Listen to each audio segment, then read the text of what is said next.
Muchas veces pensamos, me gustaría que Dios me hablara, saber por qué estoy aquí, cuál es el significado de la vida.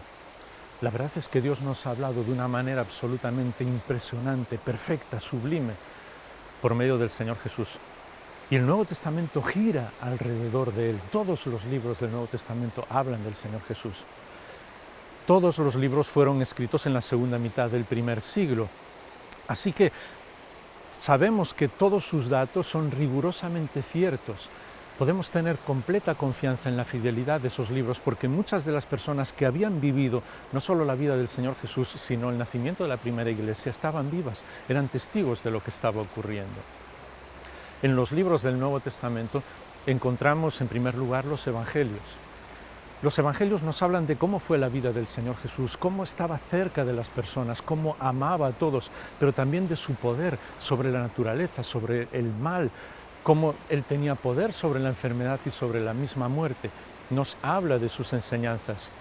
Y lo más genial de todo, el momento clave en la vida de la historia, cuando Él voluntariamente va a la cruz a entregar su vida por nosotros. Y el suceso más importante en la historia de la humanidad, que es su resurrección, porque por su vida nosotros tenemos vida. Lucas, el médico, es uno de los escritores del Evangelio que lleva su nombre y también del libro de los Hechos, que narra la historia de la primera iglesia. Encontramos también al evangelista Marcos. Era íntimo amigo de Pedro, y no solamente él fue testigo de todo lo que sucedió en la vida del Señor Jesús, sino que también escribió muchas cosas porque Pedro, que amaba al Señor, se las contaba. Encontramos al evangelista Mateo, que escribió en primer lugar para el pueblo de Israel, para demostrar que Jesús era Dios mismo, hecho hombre, era el Mesías, el Hijo de David anunciado.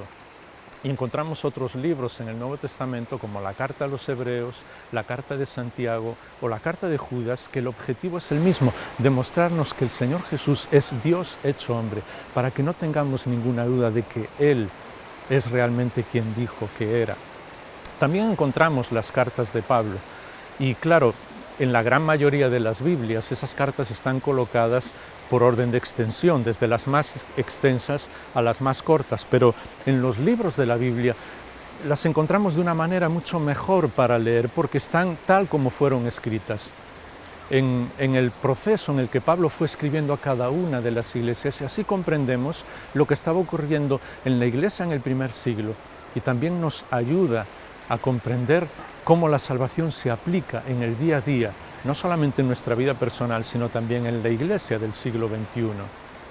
Y por último nos encontramos con el Evangelio de Juan, el último evangelio escrito, pero por una persona que amaba profundamente al Señor Jesús.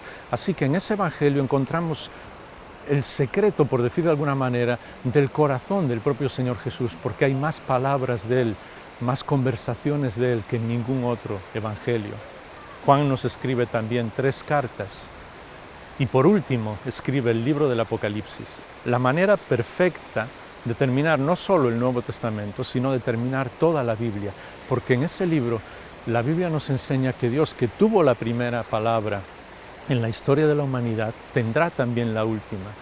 Y sobre todo, una de las cosas más importantes, que de la misma manera que el Señor Jesús fue crucificado un día y resucitó, Él va a volver por segunda vez. El libro del Apocalipsis nos habla de ese momento, de su segunda venida. Así que si queremos escuchar a Dios, tenemos que leer el Nuevo Testamento, pero no solo para conocer muchas cosas de Dios, sino para que Él transforme nuestra vida. Porque cuando leemos los libros del Nuevo Testamento y cuando escuchamos la voz de Dios a través del Señor Jesús y a través de su palabra, aprendemos a vivir no solo aquí, sino por toda la eternidad.